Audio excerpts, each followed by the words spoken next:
Man. All right, let's get right into it. Morse Code Podcast, episode 137. Excuse me. Super producer Brian, back in the building, decided to show up today.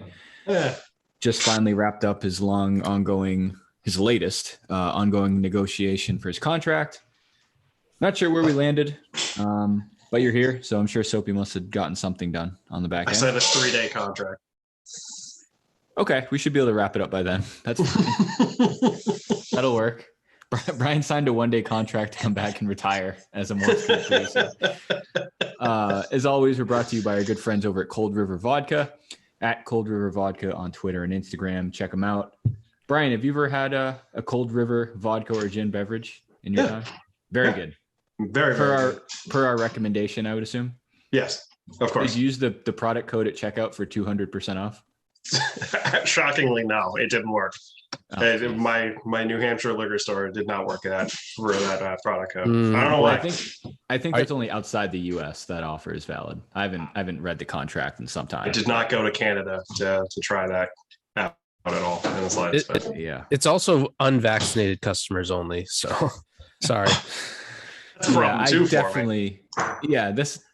Maybe we'll get into that later. Not that specifically. But maybe some NBA media. Please not. Please not. Let's do a little different today. Let's start here. Baseball playoffs. Yeah. Professional baseball playoffs. Major league, some might call it. Yeah, I certainly would. Per our daily text from Brian, we don't talk enough baseball for his liking. He's already filed a formal complaint with Bobby Manfred himself. So here we are. Actually, that was the last thing in your negotiation. We have to talk 6 hours of baseball a day. 6 straight hours, nonstop. Yeah. No bathroom breaks. Eight in the off season. Whether it's recorded or not. For sure. It's like those random like drug tests. Like he's randomly just gonna tap into our phone and make sure we're talking about baseball. Yeah. All times. Like talking to your mom on the phone and she's like, Dan, I don't really care about the Red Sox right now. I really don't care about, Alex Verdugo's numbers against left-handed hitters in the National League. Mom, he's watching me. My phones are tapped. Trust me. But no, I mean, at the time of recording, it's Thursday evening. Astros game is, I think we can call it over. I don't know. 6-0 in the 8th. But I thought the wild card games were great. Obviously, like you're not a Red Sox fan. Are you still? Do you consider yourself still a Braves fan? Yeah, of course. Okay. Diehard Braves fan. Apologize for asking for our listeners who didn't know that for some odd reason. Sox game was good. Dodgers game was good. I didn't watch it as close as the Red Sox game because we're obviously Red Sox fans. I'll preface this. As I texted earlier, I know as far as baseball goes, it's pretty much Red Sox and people on my fantasy team, including a couple overlappers. Maybe we can get into later.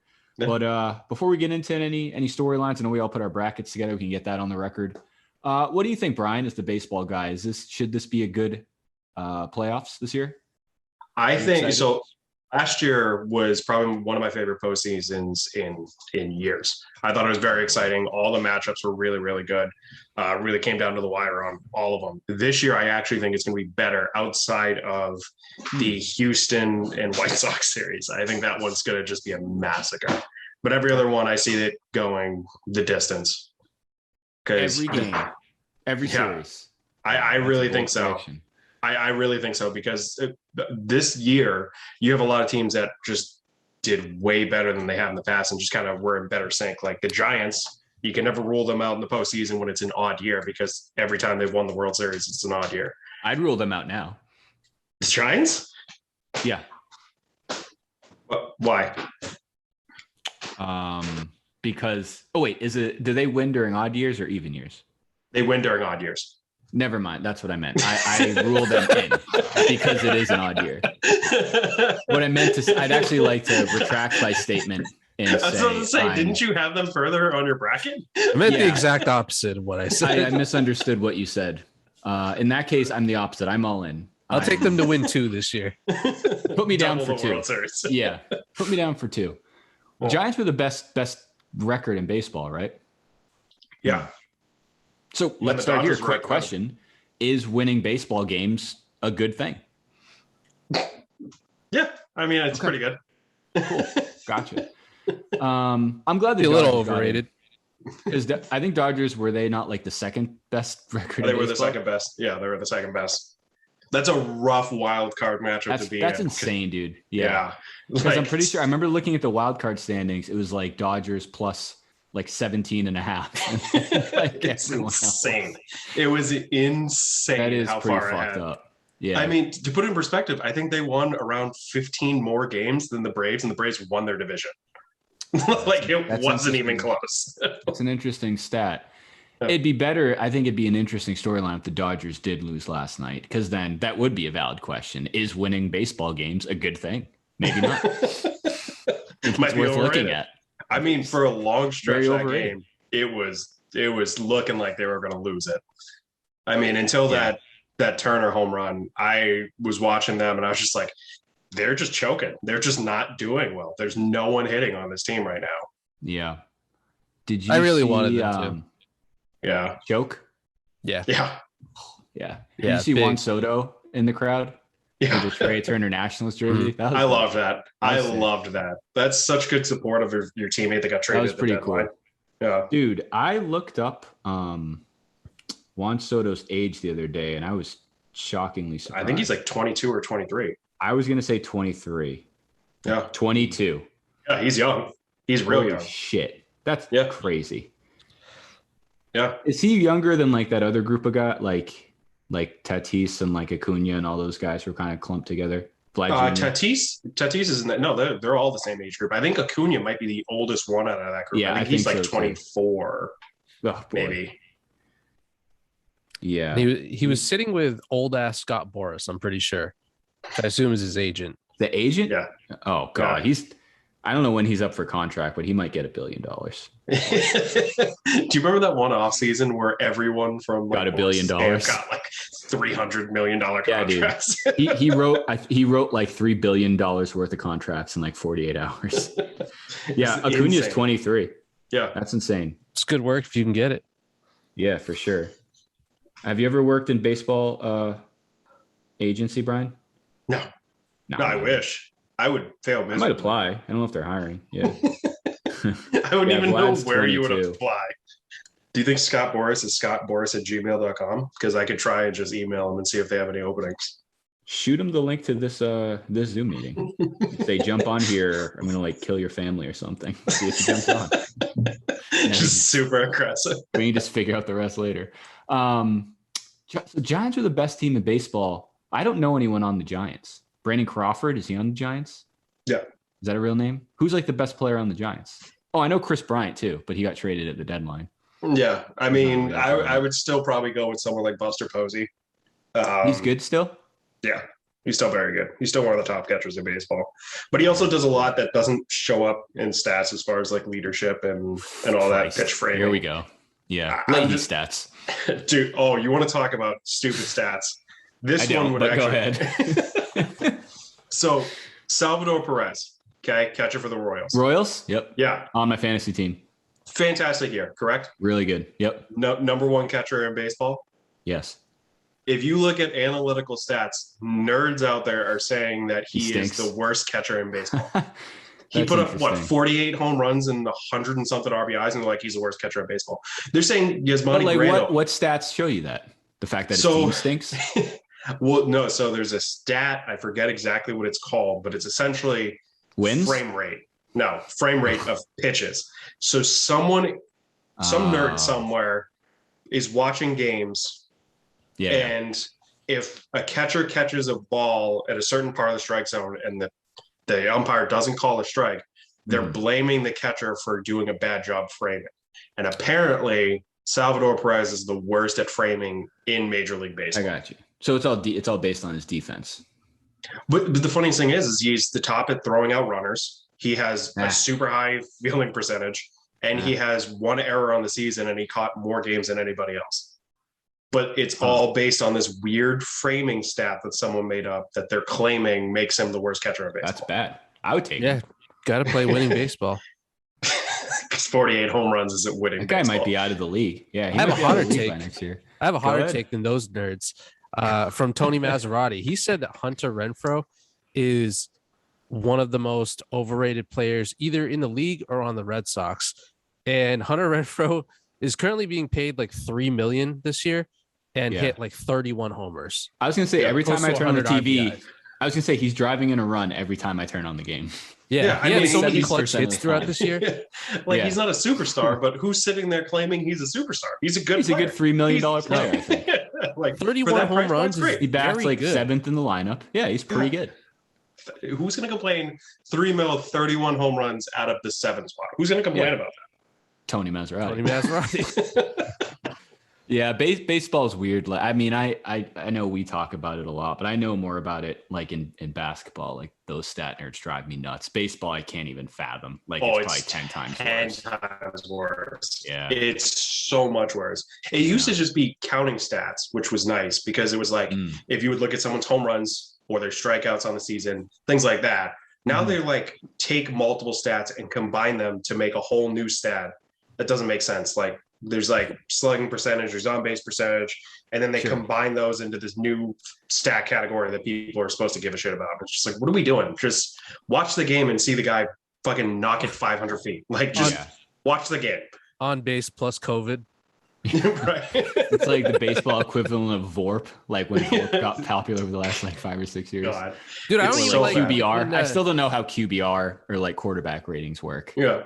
Like there were games when like Jay Cutler would look like dog shit, and they'd be like, "Oh, he had 111 QBR. This is a good thing." Like, okay. I saw him throw 6 picks and they lost 48-10. But you're right. I never understood QBR, but I always used to love playing Madden and having my quarterback on the season have a perfect QBR because he'd have like 70 touchdowns and throw for like 400 yards a game. No idea why it would stop at like 158, but like that was the number. I was like, great. Right. Bad for team chemistry. No, I hate when anytime someone hits a home run, the only like stat that I care to see is the distance because I think it's kind of cool. But now they show the exit velocity, the launch angle, and it's like, are you telling these guys to try to like hit at a 46-degree angle when they take every swing? Like, what the fuck what are you trying to accomplish from that? I don't think hitters think like that though. Managers might, but there's no way hitters do. Really? So there's a whole aspect of hitting now where everyone has changed their swing, or most hitters have changed their swing to focus on the angle and the launch angle with the exit velo and all that stuff. But that's also why hitters are striking out at a much higher rate because by hitting at that angle, you have more holes in your swing going through the strike zone. So like if you look at it, when we were growing up, if you weren't a 300 hitter, you just weren't a good hitter. You were okay, but you weren't good. If you looked it up right now, I would say there's probably less than 10 to 15 baseball players that qualify that have over a 300 average. When we would have like Tony Gwynn that was sitting like 370 for most of the season. Yeah, that's bad. So I mean, the Red Sox have 3 guys who should have been in the 300s, and they weren't terrible, but like between Devers, Bogarts, and JD. Like none of those guys they were I think in like the 280s, which is not great for them. I kind of get it though. Like I don't know if this was Lahey's point or just like in general. I do kind of get it. Like what would you rather have? Someone who's batting 333, which is good. So say he gets on base is probably going to be slightly higher than that because of other factors, but doesn't like score or drive in runs, or someone who bats like 250 but drives in like 150 RBI. You know what I mean? Like if you're a leadoff hitter who just is really good at getting on base, that's great. But if you have no one to drive you in, that seems to me like a nerd stat. Like if there's just a sick hitter on like a last place team, it's like great, like get on base all day, but you're going to get stranded there. Yeah. There's also another stupid analytical baseball stat that I don't remember what it's called that literally tells you what a hitter should be hitting for a batting average based on how they're hitting, regardless of what's happening in the field. And it's the dumbest shit because it puts people like that are batting like 220 and says like, oh, but if it wasn't for these random circumstances and bad luck, they'd be batting like 285. And it's like, well, they're batting 220, so I don't know what to tell you. Yeah, for sure. Like it's neat that they should be, but they're not. Go ahead. So, how long has Aaron Judge been hitting second? I think that was just this year. Isn't that weird to you? I've seen him in the 2s. Well, who's he around? I don't know. What's the Yankees lineup? Well, it's him second and then Stanton third. And like, I mean, this is how out of touch with baseball I am, I guess. Usually you have your best power hitters 3-4. So because everyone has that, especially in the Yankees lineup, it's basically home run or nothing on that entire roster. For sure. So there's no longer the middle infielders that are going to bat like 320, steal like 30 or 40 bases, and try and draw a walks just to get on base to get in front of those guys because everyone's swinging for the fences. Right. Alfonso Soriano retired. I was just going to say, not everyone's Alfonso Soriano. Exactly. So you run into now, there's no such thing as having strategy in your lineup for, okay, these two are going to get on or have a good chance of getting on. This guy has solid contact and decent power. And then 4 was usually the guy that like batted like 250 and crushed like 40 home runs. That's why I'm surprised Stanton's not there. So who bats 4th? Like Gallo? Yeah. Probably Gallo. I wouldn't be surprised. Even though Gallo batted like 190 on the season. I won't. Yeah. But again, that's their entire lineup. Outside of DJ LeMahieu, their entire lineup is home run or bust. So how do you set a lineup outside of that?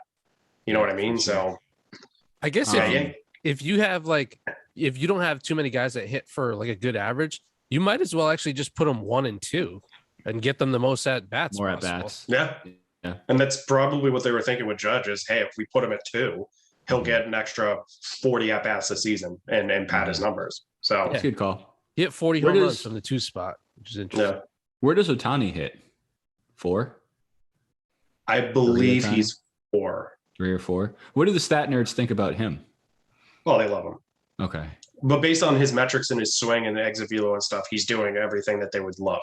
So yes, quite good. Okay. Basically, not only is he making the sales, but he's managing his funnel properly. Or else he's the real deal. Or else his manager would hate him. Yeah. Is he going to win MVP? He should. And I know he didn't end up being the best hitter in baseball based on how Salvi and Vladdy kind of tore it up at the tail end of the season. Yeah. But he was also a very good pitcher as well. So that's the thing. I was just we haven't seen anything like not only that, like it's cool enough to pitch and hit, but he does both elite. Like that's crazy, especially hit. I mean, think of all the times where like you would get excited for like, I don't know. I know Lester randomly hit a home run in the National League one time. Bartolo Colon hit a home run.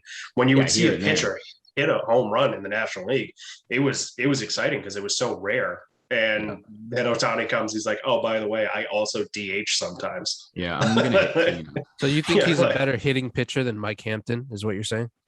Yeah, easily. I love Mike Hampton. Dude, remember like how much of a thing it was back then for him? Oh, you couldn't pitch exactly. to him. Yeah. What's his face? More recently, Dontrelle Willis? No. The fucking. I know he's in Arizona now because he's on my fantasy team, but the longtime Giant. Oh, Bumgarner. Bumgarner could hit too. Yeah. He had a couple home runs. There's one game there he had 2 home runs. Yeah, big which stick. Is insane for a pitcher in the National League. Yeah, as of today, the 2021 AL MVP odds are Shohei Ohtani minus 5,000. So it's probably gonna happen. Vlad's next closest at plus 1,200. I just think there's too much of a story with that, and the fact that he did both great, you got to give it to him. Yeah, but the Angels stink. Yeah, but I always hate when they go, you can't be an MVP on a bad team because I'm okay with that too, but it's just there's too much in baseball that factors against you as an individual player. Whereas like the NBA, if LeBron is on a team that's friggin' they've won 20 games in a season, it doesn't matter if LeBron's LeBron, he shouldn't be MVP. You have way too much of a factor on that. I agree. Harper's the favorite in the National League. That makes sense. Soto, Tatis, and then Goldschmidt. Harper's like negative value too, so those are pretty much guaranteed. I do enjoy seeing Vlad Guerrero Jr. be very good. That's pretty cool story. Yeah, a big ass. Period. So he's got a big ass. The funniest thing is, so last summer, or was it 2 summers? It had to be 2 summers ago. I went to the Fisher Cats with my brother and his wife, and obviously me and my wife. And his wife was so obsessed with Vladdy Jr.'s ass because it was gigantic in person. I was just like, it's like seeing an NBA player in person. It's just seeing Vladdy Jr.'s ass in person is absurdly large. It's the size of an average NBA player. I was gonna say it looks like it's like Earl Boykins attached to his ass. Looks like Yabusele's ass. Great he was pretty built guy. I had one more random question. I forget what it is. Who do you think, we talk about this a lot in our show, like who do you think's like the coolest player I think there's a lot of cool players in baseball right now, which is a good thing. So Vlad's I think up there. This is the Ohtani's turning point for baseball because they're starting to get away from all those unwritten rules and all those garbage things. You're getting away from people that are just sitting there in silence because for the past, I mean, up until last year or 2 years ago, your two biggest players in the sport were Mookie Betts and Mike Trout, and neither one of them really said much to the media. And even if you go back further, you have people like Derek Jeter who didn't say really anything exciting to the media and was one of the major staples in the league. So I think the fact that they're more vocal players is exciting. I think the fact that they're trying to be electric and they're trying to showboat is good. I really think that baseball's going on the right direction, regardless of what Manfred's doing to the league as commissioner. I just think the players are better. They're more exciting. They're more entertaining. And I love it. I absolutely love it. And I don't like this player, but Trevor Bauer is, regardless of his whole allegations and everything like that, before that, he was great for baseball too, because he was always talking. He was always running his mouth and he was getting the sport out there. Because people that weren't watching baseball were listening to the dumb things he was saying. Yeah, for sure. Good point. Joe Kelly's cool too. I love Joe Kelly. Joe Kelly's so fucking cool. I love Joe Kelly. He doesn't look like a cool. Yeah. He doesn't look very cool, but he's super cool. He's super cool. He might be the most uncool looking guy. He's definitely not super good. Super mediocre, but super good as far as enjoying him. Oh, boy. Yeah, he's interesting. I wouldn't fuck with Joe Kelly. No. Dude, he just like gets off the mound and like looks for someone to fight. I love it. Big fan. So let's go into the playoffs. So we talked kind of about the wild card games. So Sox are in, Dodgers are in. We don't have to go too into each one. I mean, since I don't know anything or as much about baseball as you, I just assume the Red Sox are going to win because that's the team I like. And they won the other night. Tampa Bay, I have heard a lot of people say this Tampa Bay series could be interesting. I think they're a team that's really good. I think they're really good because they have a good record. I kind of like the Giants. I don't really know anyone on Tampa Bay. I know Glass. That's the problem. I mean, Tampa Bay is this weird new age analytical team. For the past 5 years, they've been like that with like the opening starters and stuff, where it's like the person will pitch at most 2 1/3 or like 3 innings because the second time through the rotation. Yeah, that's BS. Most games, honestly. Definitely. There's I would say anyone who's do all of their whoever leads their team and wins is just the guy who pitches the middle innings. Usually, yeah.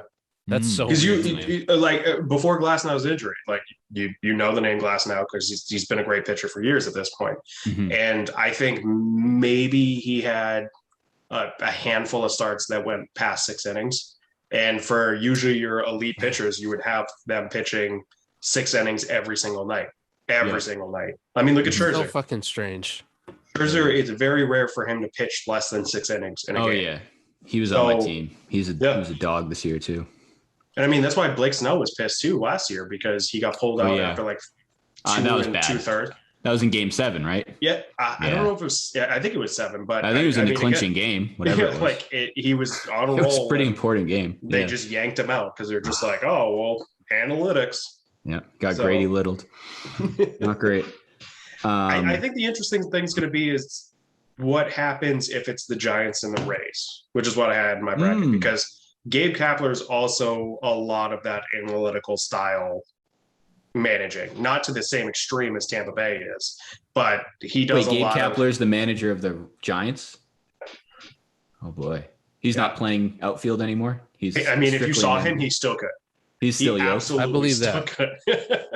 Yeah, I remember he was big. Oh my God, his forearms are the size of my thighs still. He absolutely could still play. Huh. Prove it. Good for him. Okay. That's for the Patreon. That'd be like a really... I mean, I feel like the conversation we're getting into now is like the polar opposite of what we were just talking about as far as like what's good for baseball, like these exciting players. Because who's left in the playoffs? That Acuna's hurt. Yeah, Dodgers have some guys. Everyone hates the Astros. The Brewers still have Yelich, and he's exciting. But again, he's not one of those vocal. He's not. players, He's not. I wouldn't consider him a household name to a casual fan. I don't know. Considering he won MVP and still isn't a household name because he doesn't say anything. He's not vocal at all. What about like as a non-Red Sox fan, where do you think guys like Xander and like Devers and stuff fit in on the national scene? Xander's probably the biggest household name, would you say? I think if this was 2 years ago, I would say Xander. I wouldn't be surprised if more people know Devers than Xander at this point. Really? I mean, if you talk about big moments, Devers has had a lot of big moments. He's got more power. He was an all-star too. Yeah. So I would myself say Devers, and I mean, it's close. I wouldn't knock anyone for picking Xander, but I really think Devers is the more household name between the two right now. That's got to be it. I mean, White Sox have Jose Abreu and what's his name? Tim Anderson's got to be up there on the cool player list. Yeah, he definitely He's on is. that tier. But I mean, the thing that sucks is they're going to get completely. Oh yeah, they'll be done by the end of this recording. Yeah, and they play one game and they'll throw in the towel. Just forfeit the rest. It's like, you can have the other two. Oh, see you later. Before I forget, that's what I meant to ask you. Best out of 3 in the first round. I enjoy that. I think the NBA should bring that back. Yeah, ASAP. Sure. Yeah, is that good? Because it's still exciting. You still get the it's series. More exciting. Yeah, you have less games to actually pull something off. Plus, when the playoffs are so intense and you're playing 7 games every series, like think of basketball. How many times do we see? Like look at the Heat when they were in the bubble. They were so exhausted by the time they got to the finals that they just got worked entirely. Like Jimmy Butler looked like he was dead. I feel like you would definitely get more upsets in a shorter series too. Oh yeah. Well, you get one of to like both your guys' points, I guess. You do a number of things. One, you allow the good teams to get past the bad teams easier. That's fair to them. Yeah. Because best case scenario is a sweep. That's still an extra game that guys like LeBron, Giannis, whoever have to play. You never know. Right. And to your point, as far as from an entertainment value, those 4, 5, 6-3 games, those can be much better series because it's going to be all that more intense. Yeah. So yeah, I when did they stop doing that? Like 2000, like mid 2000s or something? Very early NBA. Yeah. I mean, I assume it's all about money. It's more games and shit like that per everything. Yeah. But man, that's like, come on, like, that's not necessary. I'm actually surprised that baseball, when they were talking about doing the wild card game, didn't make that a series. Because there was talks when they were adding that extra wild card game that they were going to make that an entire series instead of one game. But I think you just lose so much of the excitement if it's not a one and done game to start the playoffs for both the American League and the National League. Wait, if they were to make it a series, does that mean that the other like 4 teams essentially kind of get a bye? They'd have longer rest. Yeah, they have longer rest. I guess. You could wrap it up in a week. It's baseball. You can play every day. Yeah. Do double. I mean, if you look at best of 3 triple header. Best of 3 in one game, one day. Sounds like my beer league softball team. It's like, best of 3 in one day. Good luck, buddy. 9:33 and 8 o'clock games.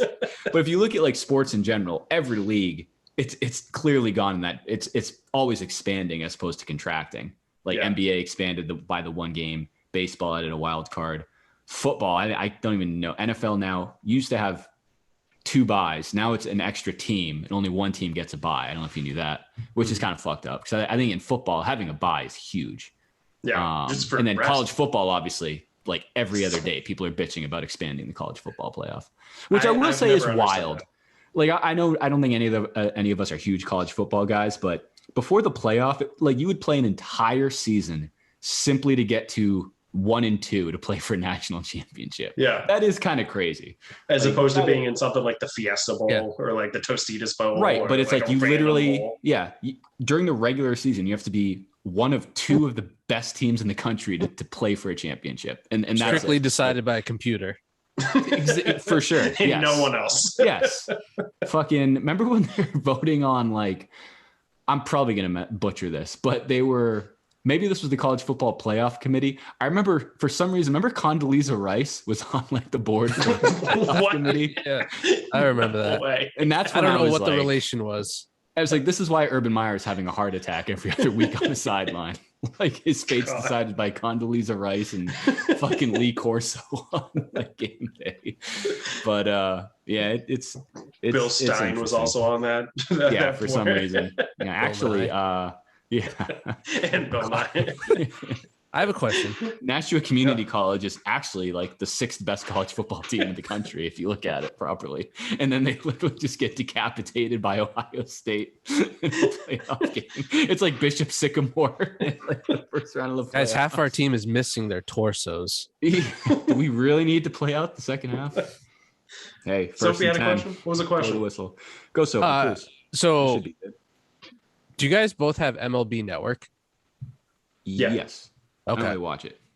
Yeah. So I was just asking because I noticed that a couple of games are on MLB Network. And I feel like that's another thing where, Makes sense. The sport would have to be more popular first, but I wish that the playoffs weren't like on FS1 or, I mean, TBS is fine because TBS and TNT do basketball. So that's fine. But like, I wish more of the games were just on Fox and not just FS1. And then MLB Network is the equivalent of like when they put the Pacers when they're in the playoffs, on NBA like fucking TV. Pacers Raptors on NBA TV. Yeah, no, like just a small thing, but like Good point.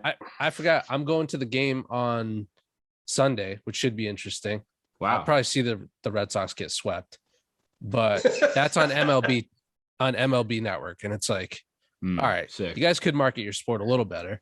Yeah. Oh, for sure. Baseball has done nothing in the way of helping themselves gravitate to new fans or anything. I mean, who was it? La Russa that was complaining about his players like swinging on 3-0. I think it was like Tim Anderson or Luis Robert. A lot of complaints about like hit a 3-0 home run when they're up by like 10, and it's just like, dude, fuck off. That pitcher shouldn't be pitching the dead center of the plate and not expect to get yoked. I mean, last year it was the Tatis thing.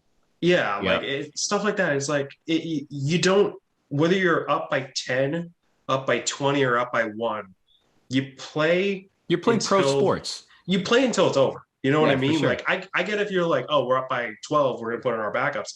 Fine, put in your backups, but you're still gonna play as if you're trying to win the game with your backups in. Sure. It's like that's just how it should be. Also, it's baseball. It's like it's not. It's that scenario is different than like football being up like 60-0 and calling like Hail Marys in like the fourth quarter. Like you're swinging at a fucking pitch. Like you're not, you know what I mean? And if you hit a home run, you hit a home run. Get mad at your pitcher, not your fucking hitter.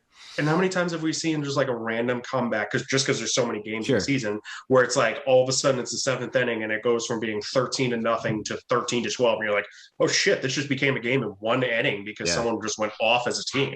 I mean, it can fucking happen. So why wouldn't you want your player to hit a home run when a meatball is thrown across the plate? I don't care what the score is. Hit it out of the ballpark. That's what the fans are there for. I was gonna say it's 6-1 in the 9th. Yeah. Never mind. Just went final. 6-1. What would he have wanted if he was on the other side of that and like his team was pitching? Like, did he want his pitcher to just throw like 4 straight balls to everyone and just start like walking everyone just because they're up? No, he would want his team to compete, whether they're down 10 put everyone or down on base. Yeah, so he would still expect his team to compete when you're expecting the winning team to just kind of play lackadaisical. I've never understood that unwritten rule, and it just never made sense to me. So it's like a fine line between sportsmanship and an unwritten rule. But that's why I think baseball is different. Like football, you have much more control over, because you're worried about the clock running up the score. That too, but like you can do clock control and run out the game. Yeah. You can easily give up without making it look so stupid. Exactly. Like basketball is pretty blatant too. Like if you're up 30, you don't need to be Russell Westbrook and like doing pull-up threes with like a minute left. But even then, it's a lot of time management in those. You see them running the shot clock down. Yeah, it's just a bad call. 4 seconds. You know what I mean? It's just baseball doesn't have a clock, so you can't. You have to run out the innings, and unfortunately, the only way to run out the innings is to get through them. But you still have a chance to lose the game more than you could in like basketball or hockey, because again, you're not fighting against the clock. Baseball games go on for 4 hours, no issues. I miss the days when the Patriots were still good and Belichick actually would run up the score, keep Brady in like a 3 touchdown game with 2 minutes to go, and have him like throwing too. Throw it to Randy Moss for against like any old he was kind of like Michael Jordan, where I think like there was some like 6 degrees of Bill Belichick where like the opposing coach did something to spite him within the last like 50 years. We could justify like Eric Mangini was the big one. Like when they played the Jets, it was just like if it's 10-0, it might as well be 80-0. So that's going to be like the score by the end of the day. And I love it, but I can see why other people would be pissed. But I mean, again, for me personally, I would never have an issue with the team still running their offense how they're supposed to run their offense. Sure. I mean, again, like to Sophie's point, if you're going out there and every down you're throwing a Hail Mary, it's like, well, you don't normally run your offense like that. You're just being a dick. Correct. But if you're running screen passes, you're running draws, like if you're just doing the normal flow of your offense, then fine. Like I don't care if you run up the score. Well, Trick plays up 6 touchdowns. Yeah, like that. I'd be like, all right, dude. I think the Patriots are a good example. Back like 2007, they were 16-0. And Tom Brady and Randy Moss broke the single season records for touchdowns. Yeah. Those weren't 16 competitive games when you needed to dial those up. Those are 28-0 games when he would catch his 5th touchdown. Right. That was like the definition corner. That was like the definition of like playing with your food, because remember that game where they broke it against the Giants, where it was the same pass, the exact same play twice in a row, down the sideline like a 50-yard bomb. Yeah. So I have a couple things I just thought of I want to get Lahey's opinion on. Before that, I do remember vividly. So like you were watching football around 2007, right? Yeah, for sure. Okay. I remember specifically a game against Washington where I think it was 28-0. And it was. Is this the one when they went on 4th down? Like it was like 4th and 3, and they were up 28-0. Probably, but it was when like Randy Moss and Tom Brady were both so good. I remember like Washington did all they could. Randy Moss would literally be quadruple covered in the end zone, and he was the number 1 option every play still. And I think he had like 300 yards, 5 touchdowns, because like every time he would catch one, Washington would come up the sideline just like, I don't know. Like, what the fuck do you want me to do? I remember everyone being so upset about one game because the Patriots are up in the second half. I want to say it was like midway through or tail end of 3rd quarter. And it was like 4th and 3. And Belichick's like, go for it. And it's like the 50-yard line. And he's like, why not? Go for it. And they converted. And everyone's like, this is unbelievable. I can't believe you do this. Like, he's fucking winning the game. Like, he's playing to win the game. That's all you ever do. Like, why are you complaining? Yep. Did you see that there was a legitimate gripe this week? I know Dan probably saw it. Are you talking about the Ravens thing? Was it the Ravens where they ran on the final play of the game? That's what I was going to ask Lahey about. Yeah. All right, go ahead. So this past Sunday it was Broncos Ravens. Broncos are 3-0, but they stink. They're like a stinky 3-0. Ravens were up. Dude, Ravens 3-0. Not like they stink. Teddy Bridgewater is their quarterback. Ravens were up like, the game was over. It should have been like a victory formation type of drive, I'm pretty sure.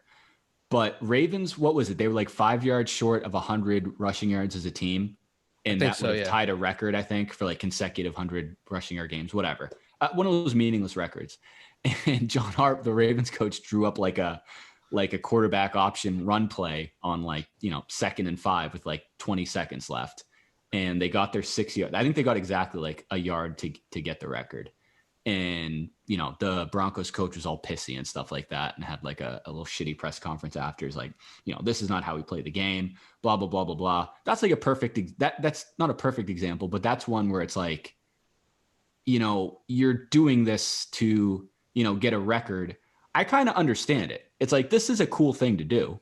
Like, fuck it. Like, fuck you. Like, I'm going to try and do it for my team. It's like with Russell Westbrook, or guys like Rondo and Westbrook. It's like, if I'm a rebound short of a triple double, that might not mean anything to you in the grand scheme of things, but it's kind of cool. Like I'm going to try and get it. Why not? Yeah.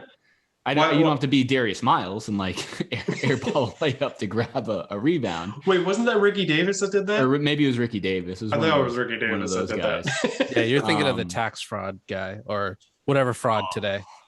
Have you guys looked into that story much? I just saw the list of names. A little bit, yeah. And one question I have is there's 18 names, like a decent amount of players. And I saw the number $4 million. Was that $4 million across the 18 players? That doesn't seem like a lot of money to me. It's not enough that you would think about it as that big of an entity that you would even give a shit about. Like they're talking about these guys going to like federal prison. Like for a long time. I did see one report or one, I wish I saved it. It was like an excerpt from the story where one of the ways they got caught was like 5 or 6 of the guys would do the same exact like fraudulent dental claim. Again, I don't know how this even works, And we'll explain the story afterwards. But it was like 5 or 6 guys, like Glenn Davis, Sebastian Telfair was a great name on that list. That guy has health insurance fraud written all over him. Darius Miles, I feel like has the most. Let's make our the most fraud on him. Who's your Mount Rushmore of guys on the list? Let me pull up the photo. You have Sebastian Telfair, Darius Miles. Got to be up there. I think Ruben Patterson's a sleeper. Ruben Patterson has dental. I was surprised to see Tony Allen on there. I know you would be. I kind of was too. Glenn Davis, not surprising. Glenn Davis should have been like a minus 10,000 to be on that list. I think Glenn Davis was like the George Clooney of like this Ocean's 11 operation. Like he was the one leading the charge. Dude, most surprising name on there to me, Tony Roten. Do you remember him? I don't know who that is. I remember him on the point guard. He's last on the list, so that can't be good. I remember him coming in the league and being like, this guy's not going to amount to anything. This guy stinks. Alan Anderson. That's probably what he thought too. And he was like, I'm not even like good enough to be on this list. Why did you have to put my name on there? Alan Anderson. Couldn't just omit that name because no one fucking remembered him. Who's the best player on the list? Tony Allen, probably? Oh, by far, Tony Allen. Yeah. I mean, he stunk on offense, but at least he's like one of the elite defenders of all time. Like, we had something going for him. I saw that tweet today from a Barstool guy. Tony Allen built a career off NBA steals. I'm failing to see what he did wrong here. Yeah, that's an interesting. I can't wait for that to come out. I'm hoping like part of their plea deal is they have to like cooperate with like a 30 for 30 documentary because I have some questions I'd like answered. But anyway, what I'm saying was a lot of questions. It's really funny. I wish I fucking saved it, but it's like 5 or 6 of the guys would file the same like dental procedure, not only on the same day, but like the same root canal on the same teeth, like same like 12 teeth.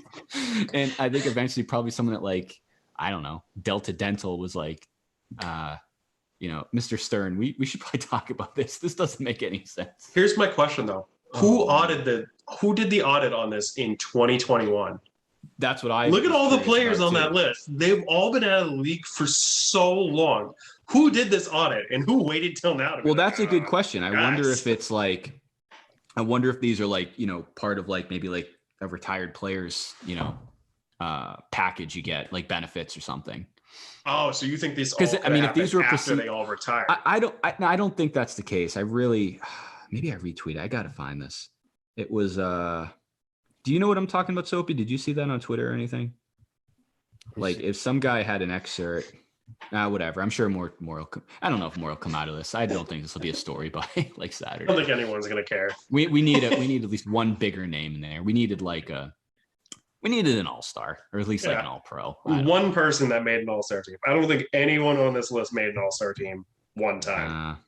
I'll say I'll do my starting 5. I'll probably go. You got to put what Telfair and Tony Allen at the backcourt. That's pretty solid. I mean, I guess because I don't. Glenn see Davis at the 5. I'm trying to picture Jamario Moon. Was he like a forward? Yeah. Was he on the Celtics? No. No. What jersey does Jamario Moon wear to the Hall of Fame? The Raptors. I mean, for me, I might go Shannon Brown, Tony Allen.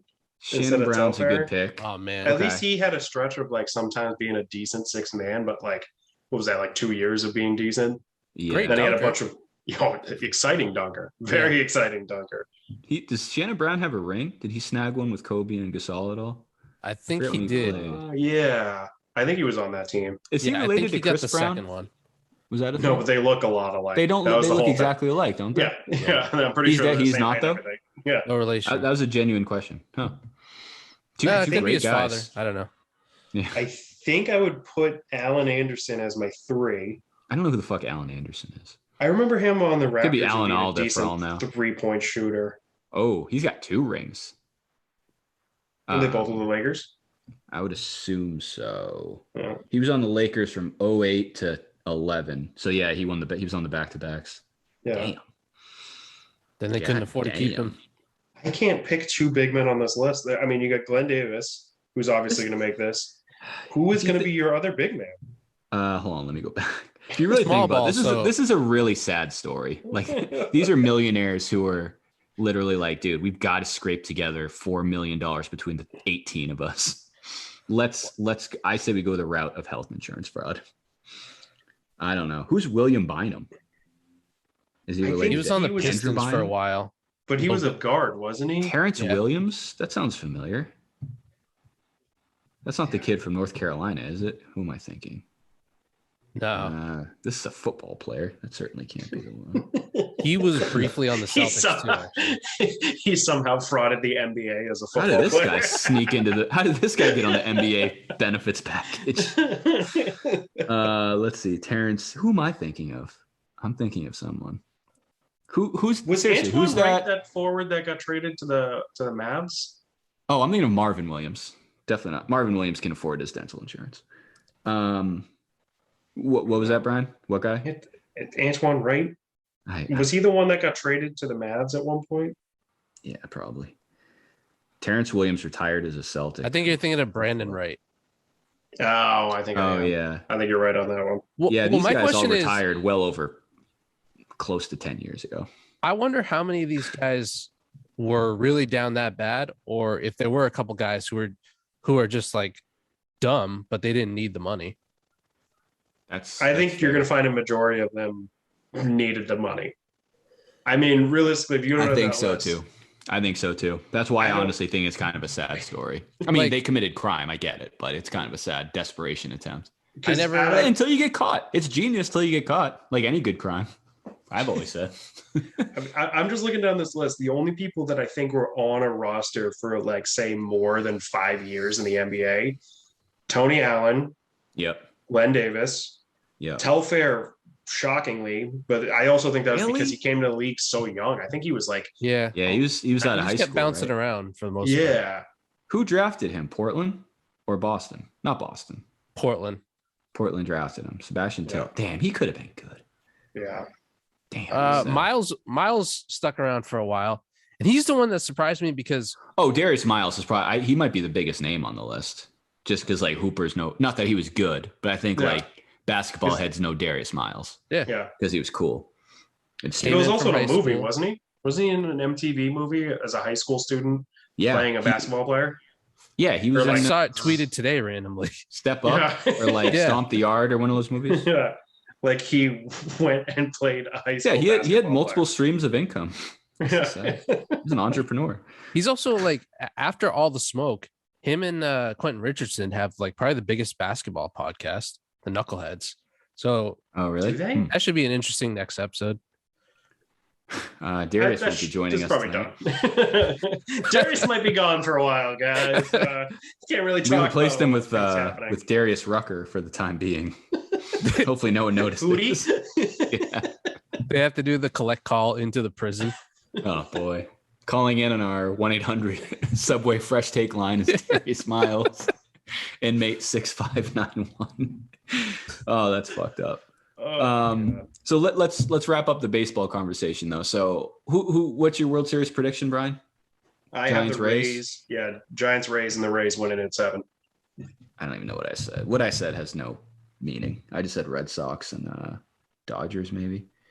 I kind of was hoping the Dodgers just lost last night, so my bracket's already just ruined. Just ruined the Braves Brewers. Is that going to be a good series? Braves have some cool players. I don't really know much about the Brewers. The Braves have a power lineup, and they're great hitters. Their starting pitching has always been the problem for them. They essentially have 2 starting pitchers. But the only reason why pitcher Charlie Morton. Oh fuck yeah, dude! I went up against him in fantasy finals. So him and Fried Fisherman. Him and Fried are really going to have to carry them a lot this postseason. What about that guy, like Folkowitz or whatever? Fultonevich has been gone for 2 or 3 years. He's in Texas now.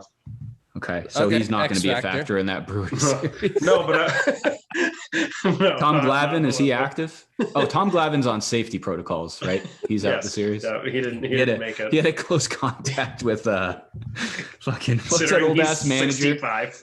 Who was the Bobby Cox? Wait, is he dead? Bobby Cox? I don't think so. He's got to be dead. He was 100 in the 90s. About it. No, so I think he has cancer. He's considering. Okay. We'll edit that. My bad. I didn't know that. Well, I mean, he's been in and out of the hospital a lot. Wow. Sobe, how old do you think Bobby Cox is? I'm gonna say 87. It's a hard under for me. He's 80. What? You gave me those 79.5 odds. I would put my house on the over. Yeah.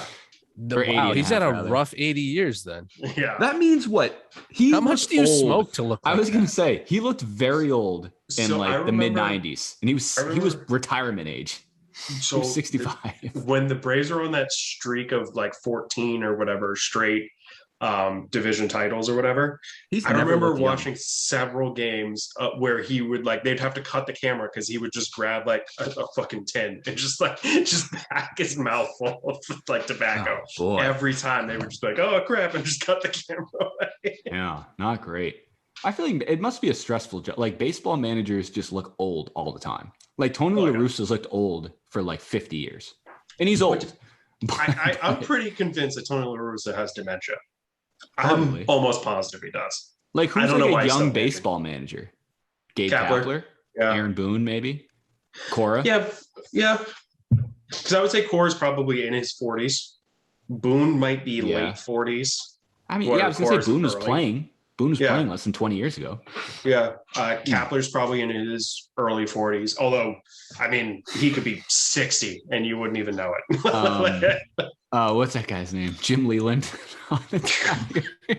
He looked like a corpse for the last 30 years. Look at the crypt keeper. Oh my god. Oh my goodness. Is Brad Osmus still a manager? Or was he a manager? Wasn't he the manager? He was a manager. Oh no. He was managing Mariners? Tigers? Oh yeah. Oh yeah, that's right. Who was the manager? Astros had a former player manager. AJ Hinch. He was young. Yes. Okay, cool. And then they switched to Dusty Baker because of the whole garbage can scandal or whatever. Dusty Baker's the manager of the Astros now? Yes. Oh, I thought he was still the manager of the Giants. No. With Dusty Baker hasn't been the manager of the Giants since. Is Mike Scioscia still the manager of the Angels? No, it's. Oh my god! I was being sarcastic. He was the manager 30 years ago. I remember. No, it wasn't that long ago that he left, though. Really? No. So what's his face? Who was the Rays? Then he went to. Oh, Joe Madden. Joe Madden. Yeah. Yeah, that's right. He's the Angels now. That's right. He's another old ass guy. Yeah. Lou Piniella, always old. The guy Yankees, Joe Torre, always old. Yeah. Grady Little and Jimmy Williams on the Red Sox is always old. Oh God, no! The best is the bench coach on the Yankees, the one who Pedro threw down. Zimmerman or whatever. Don Zimmer. Yeah. I still don't know how he didn't break his hip that day. When Pedro literally. Why would he of all people charge any player? I'm going to charge an elite level athlete who's already red hot in the middle of a fight and see if I can take him. Yeah, I'm 75 years old and shaped like a fucking butterball turkey. I think here's a hot take. I think that might have had some back in my day type of vibes. Charging at Pedro Martinez. Yeah. They're going to let this guy pitch? Not in my stadium. Don, it's 2005. You've been retired for 30 years. Oh. They're letting him pitch. Yes, Don, it's post 1960, if you haven't noticed. Ron Gardenhire. He looked kind of old, but also he just looked like such a cranky, just chain smoking, whatever. Dude, did you guys see that Phillies game with Girardi? Joe Girardi, who was yelling at one of his former assistant coaches that was on the Nationals now or whatever. I don't think I didn't see that. So when they first started cracking down on the substances and everything, and umpires could just willy-nilly check players pitchers for substances. Yeah. So Scherzer in one game got checked 3 times by the 4th inning. Mm-hmm. And the 3rd time was because Girardi asked for it. and his former coach or one of his assistant coaches was on the bench for the Nationals, and they got into a screaming match at each other. And like it got to the point where Girardi's like trying to get them to fight on the field. It's just like, dude, what are you doing? Yeah, that was a weird, like, whatever, 2 or 3 week span where like routinely pitchers were just taking off their pants like on their way to the dugout. That was a really weird time in baseball. But yeah, managers weren't having it. Is Girardi's the manager of the Phillies now? Yeah. My favorite would be the pitchers that clearly they weren't going to check, that would like try to hand their glove off. They'd be like, check for the substances. It's just like, do you want me to take my pants off? Yeah, and the umps are like, no, you just gave up you're good. 7 you home suck. runs. So I'm pretty sure you're clean. I'd actually suggest trying to sneak some spider tack in next time. Give us a reason to check it next time. I think it was Brett Hamill for the Rays. He's normally an outfielder, and they were up so big one game that they had him come in to pitch just to burn an inning. And he tried to hand them the mitt, and they're just like, dude, you threw 35 miles per hour. Yeah. You're good. Dude, it's 17-0 in the 6th. We're good to move on here. On the all-time old team, I think the king of old is Tommy Lasorda. Oh my God. He looked like a fat the Dodgers guy for a while.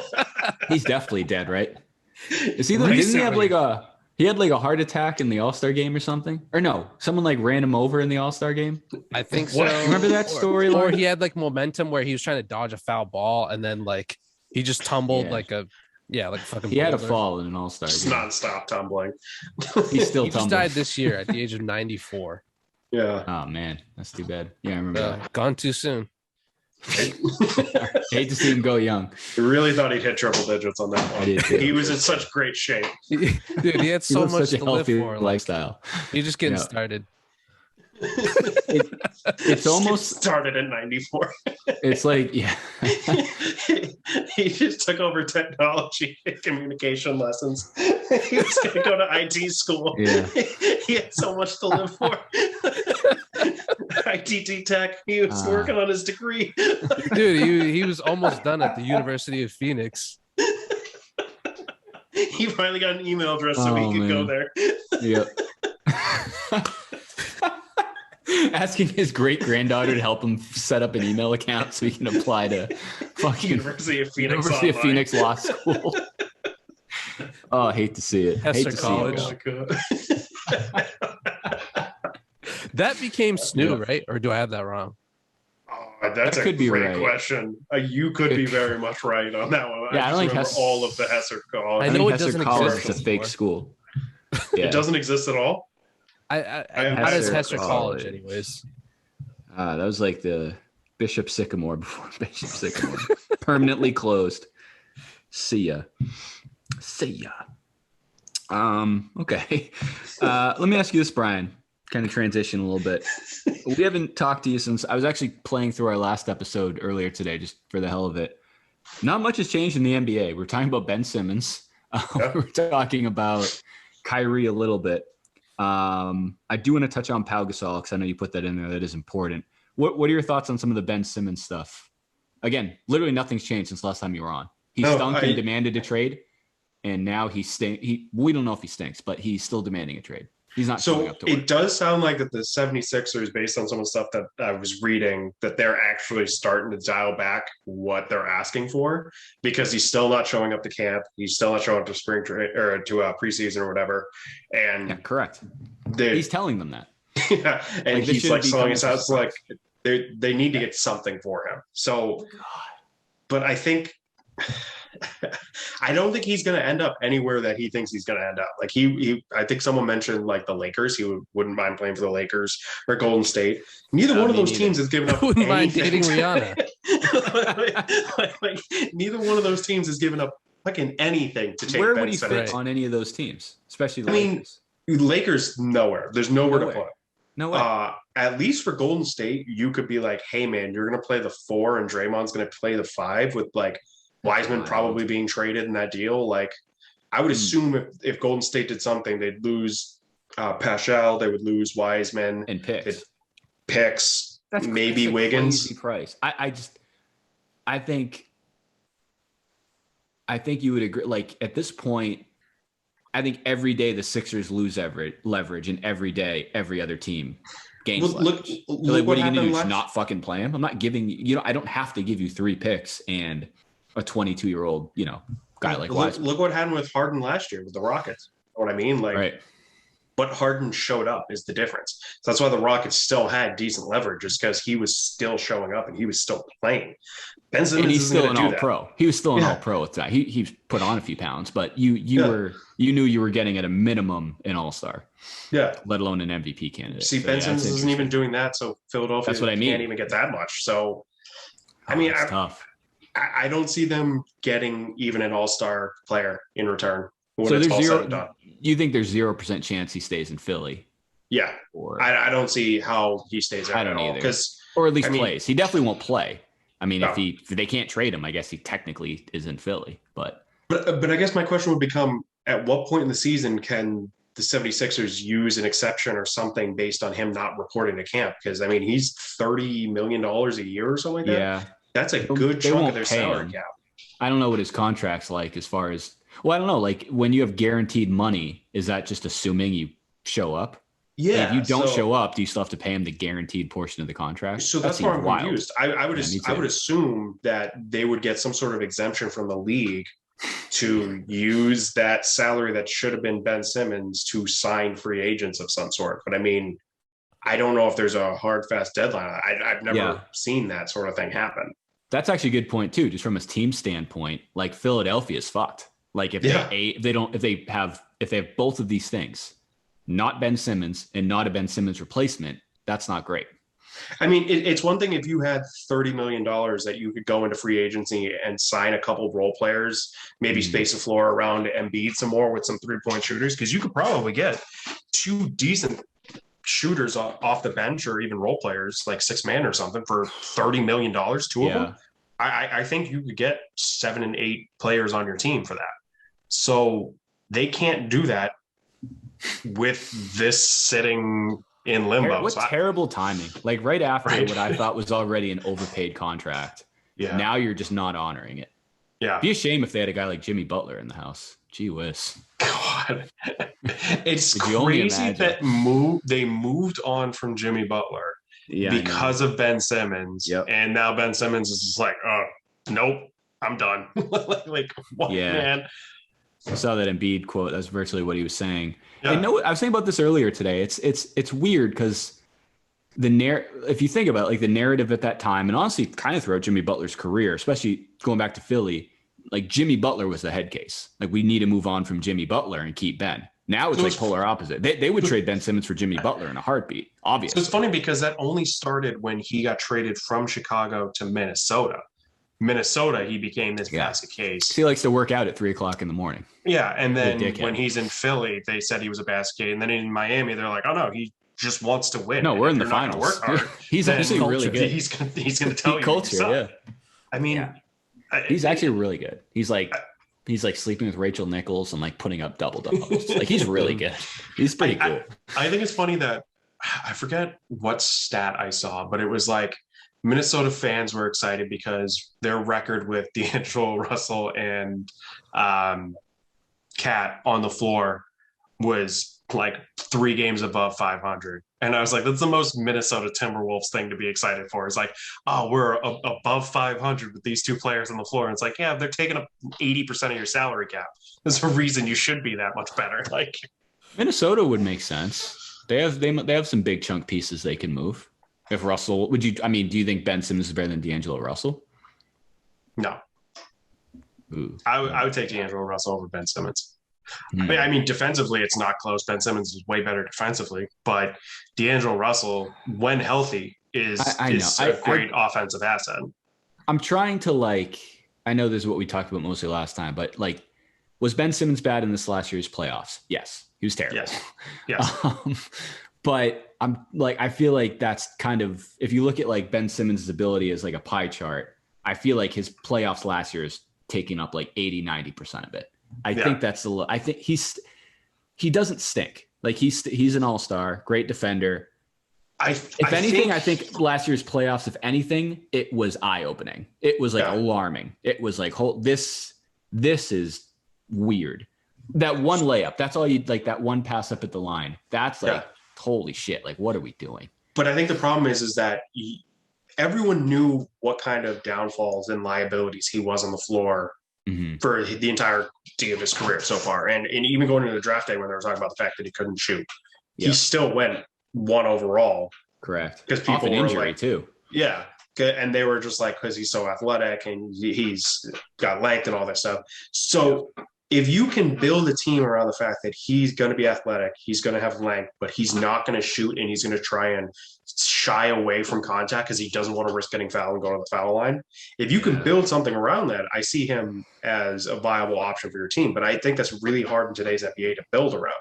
This isn't the NBA of a decade ago where you had freaking Dwight Howard, who's sitting there, the only one inside the 3-point arc for Orlando, rebounding everything and just dunking on people left and right, even though he shot 40% from the free throw line. Yeah. It's just this league has become so shooter focused that I feel like more people would shy away from Ben Simmons and would be more timid of building something around him.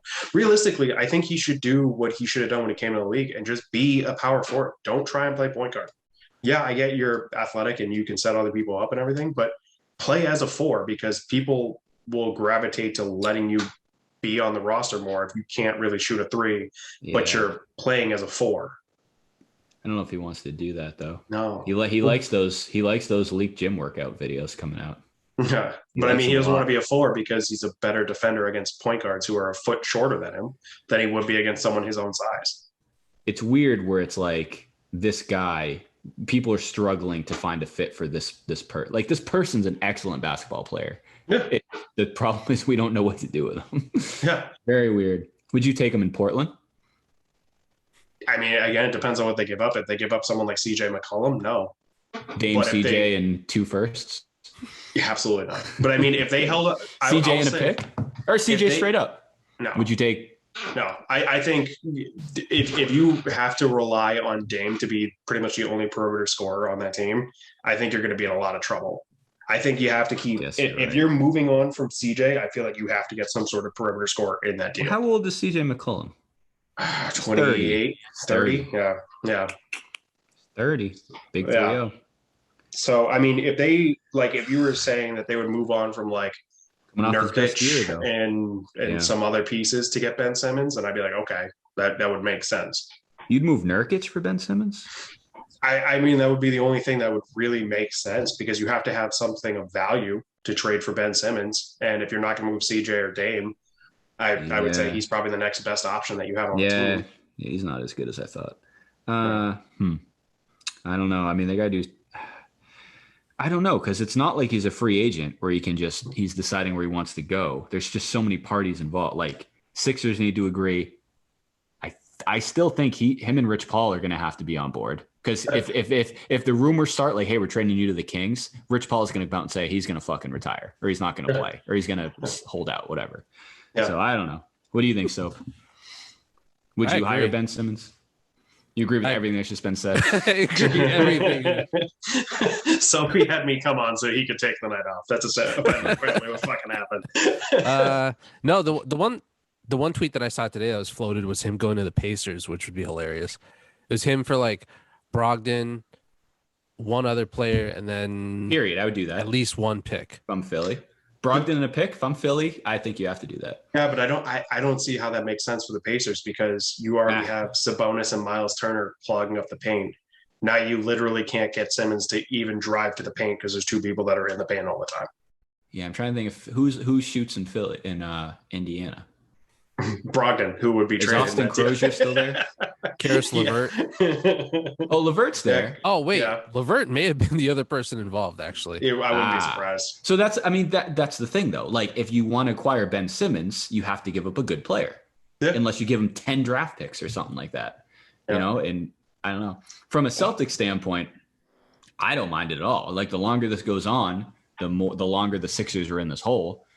I think one of the worst things for his leverage, I don't know if this would affect him so much, but like they don't get a deal done. Ben's sitting at home pouting, and the Sixers start like 11-2 or something like that. And like, you know, I'm trying to think who would play in his place. Because I know they traded So they have Tyrese Embiid. Maxey, probably. Yeah, I would say Maxey. They also drafted a point guard, didn't they? Or drafted another guard, an off guard. Where is who's the other clutch client that always has been linked to Ben Simmons this whole time? Maxey? Yeah. I think it was Maxey. Did Rich Paul come out and say, like, if you're going to take Ben, like, Maxey's probably going to go too? Right, but I don't think Maxey's been holding out. No, he's fine. That's the thing. Like, Maxey, he's just going to work. Rich Paul is just being Rich Paul. He couldn't afford to not go to work. That's a problem. Exactly. Correct. Very good point. I don't know if Ben Simmons can either. I think that's why I kind of feel the same way. Like, I think Andrew Wiggins was a great example.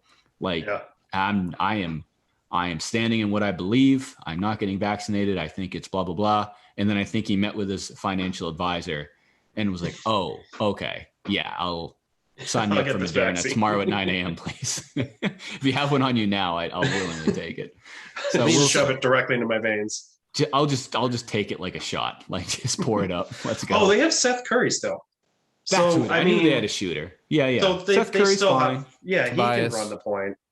Tobias is there, another overpaid fucking 76er. I still can't believe they were the 1 seed last year, right? No, Milwaukee was the 1 seed. No, I think they were the 3. Milwaukee was wow. Because they played the Nets in the second round. Yeah, they were the 1 seed. Philly was 1 seed. That's still mind-boggling. Yeah. So that's tough too, because the team that can make a move for Ben Simmons, it's probably going to be one of those mid to low level teams. Yeah. Who knows? I don't think Ben Simmons is going to be a difference maker for the Kings, Pacers, Toronto. I saw floated around. Like, I don't know. He's too much of a risk for a legitimate team to be like, all right, let's give up one of our good players because we'd have to get him. I agree. And then not know what to do with him. No chance. Absolutely. I feel like the only teams that would even contemplate making a move for Ben Simmons are teams that are sitting 6 through 8 in the playoffs. And I mean, I would love to see Memphis make a push for him just because they've always needed another perimeter player, and they tend to focus their perimeter guys on defense like Dylan Brooks. But I just don't think they have anywhere near the assets to get him at all. I don't see what they would have. The 76ers would want. Steve Adams isn't even anywhere near the level. So they'll probably go to New Orleans. New Orleans are like. But what would New Orleans give up? That's another team. They don't really have any assets to move on from. like the actual Pelican. Trade an axe to Pelican. Yeah, up a Pelican. You can just have a Pelican. I was gonna say it even like once again, the Celtics are gonna have certain things fall in their way, falling in their favor with like the Kyrie situation. Like, who the fuck knows where that's gonna be, and then the Ben Simmons thing. Those are two teams who are gonna be obviously negatively affected. I don't know. Championship hangover in Milwaukee, maybe. Yeah. So maybe some players are still hungover from the finals. Bobby Portis definitely is 100%. He went crazy. And I mean, the East will be interesting for sure for the NBA this year. I just, even when you look at the Nets, if Harden and Durant are healthy, I still don't see teams beating them even without Kyrie. That's the thing though. It's like when you take Kyrie out, those guys are absolutely going to have to be healthy because like whatever Harden had last year is clearly like nagged him for a while. So we'll see how it is this year. Mm-hmm. Yeah. I feel that's okay about them this year. Yeah, it is. It is. I still feel I don't even know if that's that much of a detractor. Like I feel like Harden and KD can play well together. Kyrie, even if Kyrie does the whole, which I still think sounds so ridiculous, sounds so bizarre, like just playing road games. That can't be good. Like for a young coach like Steve Nash, like that can't be easy to do. Like how do you? Well, I just don't get it. Like it's so strange. The other thing that confused me because Soapy sent us this clarification. If you go to a city that has sanctions that you have to be vaccinated in order to play, but you're a visiting player, you don't have to follow those sanctions. It's insane. How does that make any sense? Right. Like you're not. It's all due to Kyrie Irving being employed by the Nets. If that wasn't the case, he could play at home. Very strange. Very strange. It just makes no sense whatsoever. I'll give you a few minutes if you want on Pau Gasol. Pau Gasol retired. No, Pau Gasol retired. Eulogy prepared. I didn't prepare a poem like Sophie tends to write for these sort of things. The only thing I put in there was I'd be curious, like where you think, on top of whatever you were going to say, but it made me think of where Pau Gasol ranks as far as all-time foreign players, at least in our generation. I mean, I would say three or four, somewhere in that range, because Dirk's obviously going to be up there. I think even though it's a short career so far, Giannis has to be up there just based on the fact I didn't think of Giannis. He's just so dominant. I mean, I would have to put Giannis up there. I was actually just thinking more retired players. I didn't think of Luka, Giannis. Yeah. I mean, if you're going just more like players, Dirk. I always just make Tony Parker and Manu Ginobili formed into one person. So Tony Parker and Manu Ginobili. Tony Ginobili. I mean, I would go probably something like Nash, Dirk, Pau. I think that would Nash, be probably my he's order. Like he's Canadian. That's half. That's like he's almost American. Skip away. That's almost American. He's North American. I'm trying. I mean, you have Dirk over Gasol all time. Yeah. Right? Yeah.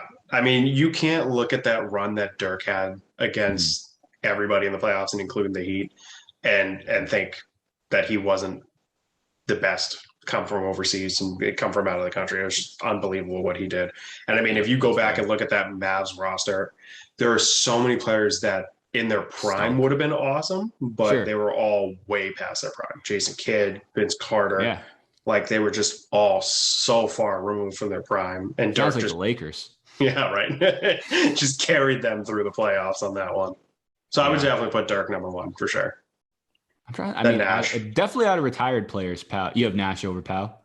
Yeah, 2 MVPs, and honestly, the only reason why I put Dirk over Nash is because of the fact that he went to the finals twice and won once. You know what I mean? And I think in the fashion that he won, I think that was more impressive than 2 MVPs. Yeah, I've Dirk pretty comfortably over Nash. Yeah, Nash and Pau's interesting. Pau has what, three rings or just two? Just two. Just two. He was on the back half. Yeah. Yeah. Or did he snag one in San Antonio or no? I always forget. No, he wasn't there. Yeah, I think when San Antonio won with Kawhi, I think he was with the Bulls in that weird, awkward time when the Bulls were just signing free agents and not going anywhere. Yeah, let's give Luol Deng a lot of money and Pau Gasol. Hey, there's another foreign all-timer. Luol? What's he, French? I think he's from Congo. Oh, okay. Oh, Dikembe's got to be up there. Oh, yeah. Where's he from? I would guess Africa. I guess I just meant white foreign players. Oh, gotcha. Yeah. I mean, I still Dikembe is probably the best one. I mean, I would still take Dirk over Dikembe. What are you talking about? Yeah, that's not even close. I didn't say Dikembe over Dirk. No, I don't know what I was thinking. Yeah, it's Dirk clearly. I wouldn't put Dikembe over the three I named. Like, I just chance. No, I know. I'm just saying, like, I don't know, probably top 10. He's a multiple-time defensive player of the year winner. Oh, he's top 10. Yeah, sure. Oh, he's easily top 10, but I wouldn't put him top 3. Eventually, I mean, now it's like to our point earlier, it's Luka versus Giannis. I would say at this point for best all time, they can both eclipse Dirk. Giannis probably already has, but they can both definitely eclipse Dirk. Yeah, for sure. Okay, I think that's all I have on my end. Are we gonna do our way too early NBA predictions? Let's do them real quick. Let's do. No, I'd like to put some. I think we should dedicate some time to that.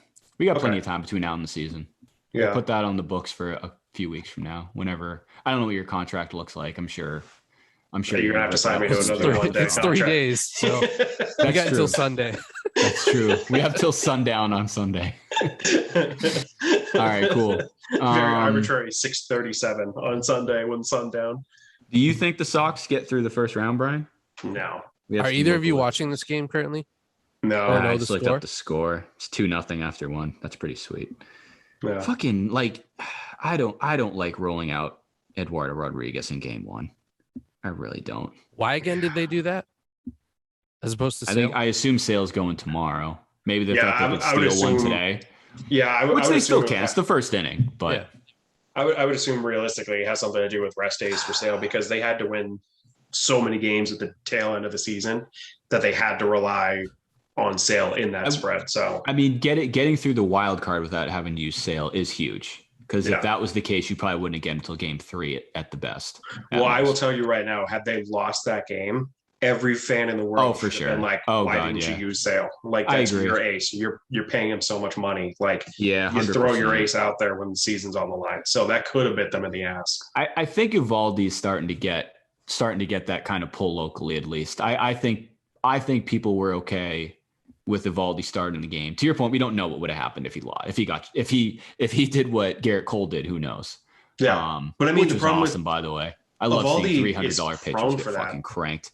I mean, that's the scary part is Eovaldi is prone for that. Like, he'll have 5 great games in a row, and then all of a sudden he'll go like 2 innings allowing like 7 runs. Like, he'll just get lit up randomly. You know what I mean? Yeah. So that was the other nerve-wracking thing. It's like, season on the line. Are you going to get Eovaldi who's actually going to pitch well, or are you going to get the one that's going to get shelled? Right. I also think too, it's like you start Sale, you win, and it's like, great, we won, but very good chance of being down 0-2 the next time this guy gets to pitch. So it kind of just is what it is. Yeah. I have a hot take. The Rays have a couple really fast players. Whom? Fred McGriff and Wade Rosarena Boggs. is one. Mm-hmm. Oh, yeah, he's cool. Diaz is the other one. Because Rosarena scored on like a... Huh? You're not even mentioned Franco. The prospect they called up this year. Julio Franco. James Franco. Yeah. How old is Julio Franco when he retired? Like 44? He was like 47. I think he was like 47, wasn't he very old? 48. Yeah, he was way older than that. Dude, and still slapping like opposite field homers. I remember him on the Mets. And I remember him on the Braves, right? He was on the Braves. Well, he was on the Braves for a while. And then I remember after the Braves, he went to the Mets and was still doing the same thing. And I'm just like, dude, can you just go away, man? Yeah. Wasn't Ricky Henderson on the Red Sox? Yep. At the end of towards the end of his career, he was there for a season. The fact that I was alive to watch Ricky Henderson play seems wild to me. Because I swear I saw Ricky Henderson highlights from like the 70s. Which I assume must have been late 80s. What? Breaking news? Castellanos home run? No, actually very similar to the Stantonian home run. It was that's what I meant to brought up. Hunter Renfroe just smoked one off the wall. Single. Nice. Single. Don't you love that? We'll save that for later. All right. I got to get rolling here. But good stuff. We talked baseball, Brian. You satisfied? Yes. Yeah. Okay. Cool. We won't have to do it for another year, apparently. Thank God. Jesus Christ. All right. Everyone else, we'll see you guys next time. Peace. Peace.